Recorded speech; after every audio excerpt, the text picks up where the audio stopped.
മലയാളികൾ കാത്തിരിക്കുന്ന, രാജ്യം കാത്തിരിക്കുന്ന ആ വമ്പൻ സഹായമായിട്ടുള്ള കിസാൻ സമ്മാൻ നിധിയുടെ 2000 രൂപയുടെ വിതരണ സമയവും കേന്ദ്ര സർക്കാർ അനൗൺസ് ചെയ്ത് കഴിഞ്ഞു. മെയ് മാസമാണ് നമ്മളുടെ അക്കൗണ്ടിലേക്ക് 2000 രൂപ എത്തിച്ചേരുന്നത്. ഇപ്പോൾ ഇലക്ഷൻ സാഹചര്യങ്ങൾ ഉള്ളതുകൊണ്ട്, അതോടൊപ്പം തന്നെ തെരഞ്ഞെടുപ്പ് പെരുമാറ്റച്ചട്ടം നമ്മളുടെ രാജ്യമൊട്ടാകെ നിലനിൽക്കുന്നതുകൊണ്ട് കേന്ദ്ര സർക്കാരിന് ഈ തുക വിതരണം ഇപ്പോൾ സാധിക്കുകയില്ല.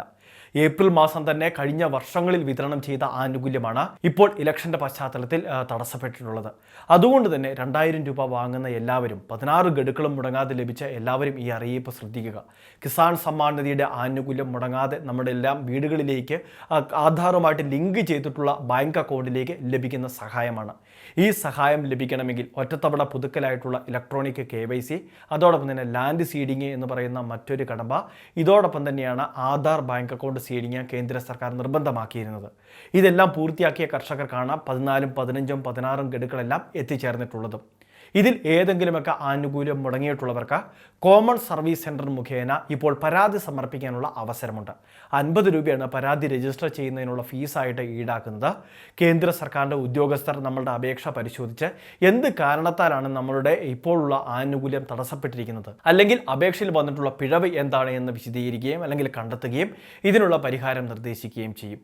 ഇനി ഏതെങ്കിലും കാരണവശാൽ പേയ്മെൻറ്റ് അല്ലെങ്കിൽ മറ്റേതെങ്കിലും നടപടിക്രമങ്ങൾ സർക്കാരിൻ്റെ ഭാഗത്തു നിന്നുള്ളത് തടസ്സപ്പെട്ട് കിടക്കുകയാണെങ്കിൽ അതിന് വേഗത കൈവരിക്കാനും ഈ ഒരു അപേക്ഷ കൊണ്ട് നമുക്ക് സാധിക്കുന്നതുമായിരിക്കും. കോമൺ സർവീസ് സെൻ്ററുകൾ മുഖേനയാണ് അപേക്ഷകൾ സമർപ്പിക്കേണ്ടത്.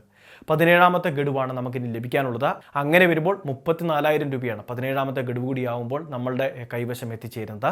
ഈ 34,000 രൂപയും ഇത് തിരിച്ചടയ്ക്കേണ്ടത് സൗജന്യ സഹായം തന്നെയാണ്. കേന്ദ്ര സർക്കാരിൻ്റെ 100% ഫണ്ടാണ് ഇതിനുവേണ്ടി വിനിയോഗിക്കുന്നത്. നമ്മുടെ സംസ്ഥാനത്ത് ആനുകൂല്യം വാങ്ങുന്ന ചില കർഷകരൊന്നും തന്നെ ഈ KYC ചെയ്തിട്ടില്ല, ഇലക്ട്രോണിക് KYC എന്ന് പറയുന്ന പുതുക്കൽ ചെയ്തിട്ടില്ല എന്ന് മുൻപ് തന്നെ അറിയിപ്പുണ്ടായിരുന്നു. ഒരുപക്ഷെ ഈ കാര്യങ്ങളൊക്കെ അറിയാത്തത് മൂലം അല്ലെങ്കിൽ ഇത് പുതുക്കാത്തത് മൂലം ഇവർക്ക് ആനുകൂല്യം തടസ്സപ്പെടുകയും ചെയ്തിട്ടുണ്ട്. എത്രയും വേഗം ഇവർ ഇത് പുതുക്കുക, അതിനുശേഷം അക്കൗണ്ടിലേക്ക് ധനസഹായം ലഭിക്കുന്നതായിരിക്കും. ഇനി ഇതോടൊപ്പം തന്നെ നമ്മൾ ശ്രദ്ധിക്കേണ്ട മറ്റൊരു പ്രധാനപ്പെട്ട കാര്യം, ബാങ്ക് അക്കൗണ്ടിൽ പിഴവുകൾ വന്നു ചേർന്നിട്ടുള്ളവർക്ക് ധനസഹായം എത്താതെ വരുന്നുണ്ട്. ആധാർ ബാങ്ക് അക്കൗണ്ട് സീഡിങ്ങിൽ എന്തെങ്കിലും പിഴവുണ്ടെങ്കിലും ഇതേ അവസ്ഥ തന്നെയാണ് ഉണ്ടാകുന്നത്. അങ്ങനെയുള്ളത് കൊണ്ടാണ് നമ്മുടെ സമീപമുള്ള പോസ്റ്റ് ഓഫീസിൽ ഒരു അക്കൗണ്ട് ഓപ്പൺ ചെയ്യുന്നതിന് വേണ്ടി കേന്ദ്ര സർക്കാർ നമ്മളോട് ആവശ്യപ്പെട്ടിട്ടുള്ളത്. ഇങ്ങനെ അക്കൗണ്ട് ഓപ്പൺ ചെയ്തവർക്ക് പിന്നീട് സഹായങ്ങൾ അത്തരം അക്കൗണ്ടിലേക്ക് എത്തുകയും പോസ്റ്റ് ഓഫീസ് വഴി തുക പിൻവലിക്കാനും സാധിച്ചിട്ടുണ്ട്. ഇത് തന്നെ നമുക്കും ചെയ്യുന്നതിന് വേണ്ടി സാധിക്കും. നമ്മുടെ ബാങ്ക് അക്കൗണ്ടിൽ ഇത്തരത്തിൽ ബുദ്ധിമുട്ടുകൾ ഉണ്ടെങ്കിൽ, കിസാൻ സമ്മാൻ നിധിയുടെ ഫണ്ട് എത്തുന്നില്ല എങ്കിൽ ഈ കാര്യങ്ങൾ ചെയ്താൽ മതി.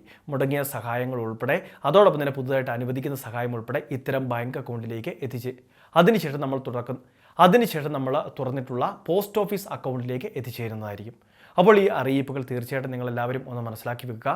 വിതരണ തീയതിയെ സംബന്ധിച്ചുള്ള കൃത്യമായിട്ട് മെയ് മാസത്തിൻ്റെ പകുതിയോടെ എന്നാണ് നിലവിൽ ലഭിക്കുന്ന അറിയിപ്പ്. അപ്പോൾ ഈ കാര്യങ്ങളെല്ലാവരും ഒന്ന് മനസ്സിലാക്കി വെക്കുക. ഇപ്പോൾ തുക വിതരണം ഇല്ല എന്നൊരു കാര്യം പ്രത്യേകം ഓർമ്മിക്കുകയും വേണം.